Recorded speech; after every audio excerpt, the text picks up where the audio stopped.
रूपाली शर्मा जी जम्मू से। महाराज जी आपके चरणों में कोटि कोटि प्रणाम। महाराज जी, लोगों के अनुचित व अपमान जनित व्यवहार से अत्यधिक क्रोध आता था, जिससे मन अशांत हो जाता है। क्रोध ना आए उसके लिए क्या करूं? क्रोध से कैसे जीतूं? देखो, हम अध्यात्म का यहाँ सत्संग होता है, अध्यात्म का उत्तर है। व्यवहार भी अध्यात्म स्वरूप ही करने के लिए हम ये समय देते हैं। हमारे यहाँ व्यवहार की कोई सत्ता नहीं है, व्यवहार को भी भजन बनाना है, इस भाव से यहाँ संग होता है।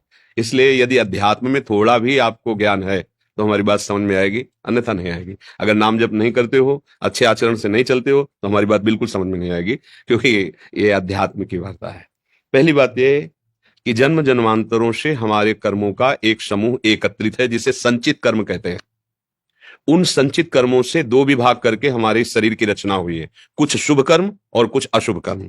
अब जब से शरीर रचा गया और जब तक ये शरीर रहेगा तो इनका क्रम चलता रहेगा, शुभ कर्म और अशुभ कर्म का। हमें ऐसे व्यक्ति मिलेंगे जो कभी सुख पहुंचाएंगे, ऐसे व्यक्ति मिलेंगे जो कभी दुख पहुंचाएंगे, ऐसी वस्तु मिलेगी जो कभी सुख पहुंचाएगी, ऐसी वस्तु मिलेगी जो कभी दुख पहुंचाएगी, ऐसे रिश्ते बनेंगे, ऐसे संतान होंगे, ऐसा व्यवहार होगा जो कभी सुख पहुंचाएगा, कभी दुख पहुंचाएगा। क्योंकि मेरे कर्म दो ही प्रकार के हैं, शुभ और अशुभ। आप समझ लो, ये मेरे कर्म का परिणाम होगा। जब कोई मेरे सामने आकर मेरे साथ अभद्र वार्ता करेगा, दुख देने वाली चेष्टा करेगा, वो मेरा कर्म होगा, उसका कर्म नहीं।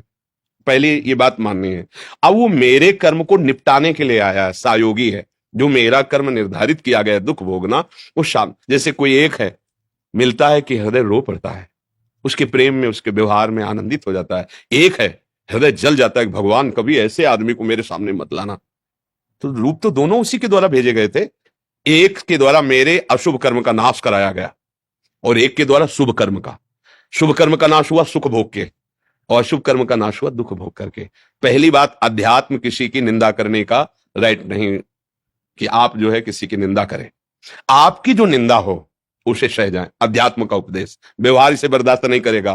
और परमार्थ का और ऊंचा स्थान, तुम हमें गाली दोगे, हम तुम्हारा मंगल मनाएंगे, तुम हमारा अनिष्ट करोगे, हम तुम्हें सुखी करेंगे। अध्यात्म का जहां प्रश्न कर रहे हो, एक अध्यात्म मार्ग के पथिक से प्रश्न कर रहे हो। दूसरी बात, हमारे प्रभु सबके हृदय में ईश्वर रूप से विराजमान है। ईश्वर जो सबका शासन करता है। जैसे जो दुष्ट स्वभाव के लोग संसार का विनाश करना चाहते हैं, अस्त्र भी हैं, शस्त्र भी हैं और उनके पास सामग्री सैनिक भी हैं, पर वो कर पाते हैं क्या? उतने को मार पाएंगे जितना मारना है। विनाश लीला में जितना उनको दिया गया उतना ही कर पाएंगे, इसके आगे नहीं कर पाएंगे। ईश्वर सबके बैठा हुआ है हृदय में। तो वो जो ईश्वर हृदय में बैठा हुआ प्रेरित करके मेरे सामने दुखद परिस्थिति की, तो हम उसके बच्चे हैं, वो हमारे सामने क्यों करेगा? ऐसा है कोई मंगल विधान। जैसे मां अपने बच्चे को ऑपरेशन कराने ले जा रही है, बच्चा सोच रहा है मां कितनी कठोर है, जबरदस्ती हाथ पकड़ करके बंधवा करके डॉक्टर उसे चीरा लगा रहा है, तो वो मां को भले कोस सकता है कि ऐसे व्यक्ति को सौंप दिया, लेकिन आंतरिक वो अज्ञान के कारण ऐसा सोच रहा है मां बड़ी कृपालु है, पैसा देके डॉक्टर से चीरा लगा के उसे स्वस्थ करना चाहती है, उस फोड़े को, उस मल को बाहर हटाकर वो निर्मल स्वस्थ करना। ऐसे मेरे भगवान मेरे किसी पाप कर्म रूपी फोड़े का ऑपरेशन करवा रहे हैं। इतना सा अगर समझ रखोगी तो हृदय शीतल हो जाएगा। कुछ मंगल होने वाला है, कुछ आनंद होने वाला है, मुझे सावधान रहना चाहिए, मेरे अशुभों का नाश हो रहा है। भगवान मंगल करने के लिए ऐसा अध्यात्म, और इसी से सहा जा सकता है। अगर अध्यात्म में चलना है तो अंदर अगर सोचो कि इसके आगे वो बढ़ जाएगा, तो ईश्वर है, आप और उसके बीच में ईश्वर है जिसकी आप आराधना करते हो। ऐसा कभी नहीं होने देगा। उतना ही होगा जितना विधान है। जो विधान है वो मंगल भवन के द्वारा किया गया, इसलिए मंगल हो ही नहीं सकता। हमारी सोच के कारण मंगल लग सकता है, क्योंकि हमने जो मंगल माना है उसके खिलाफ हो सकता है, लेकिन उसने जो मंगल निर्धारित किया है उसके खिलाफ नहीं हो सकता है। इसलिए मुझे अपनी रुचि को उनकी रुचि मिलाना चाहिए। जो ही प्यारो करे सोई मुझे भावे। अब इतनी बात समझ जाओगे तो अंदर से महात्मा बन जाओगे, बाहर से चाहे स्त्री शरीर हो, चाहे पुरुष शरीर हो, चाहे गृहस्थ हो, चाहे विरक्त हो। अगर ये समझ नहीं है तो फिर नहीं, फिर तो ये सब चल रहा है, झगड़ा, रिपोर्ट, लाठी डंडा, ये सब ऐसे कह दे कि कोई ऐसे तो पूरे जीवन में भ्रमण करते रहे हैं।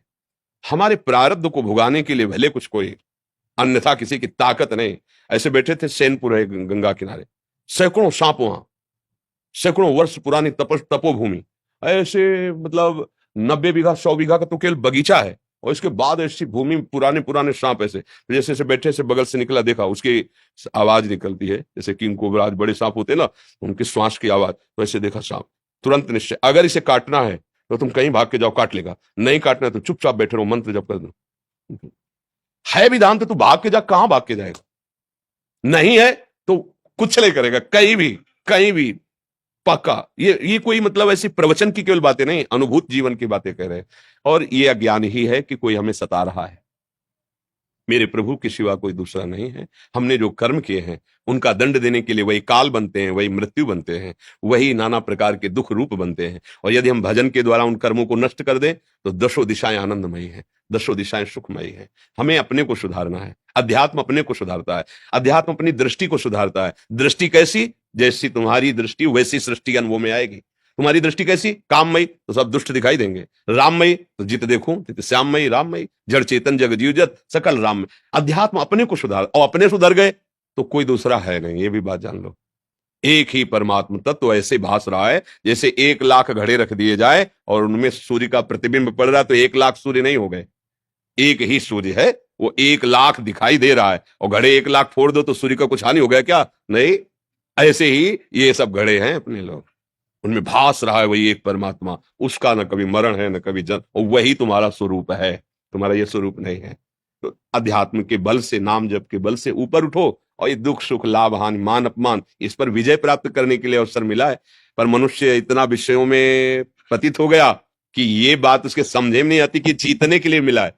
वो हारता चला जा रहा है। वो समझता है जीवन का लाभ पैसा कमाना, पैसे का लाभ मनमानी स्वच्छंद भोग भोगना, ये जीवन का लाभ। नहीं नहीं नहीं, ये गलत दिशा हो गई।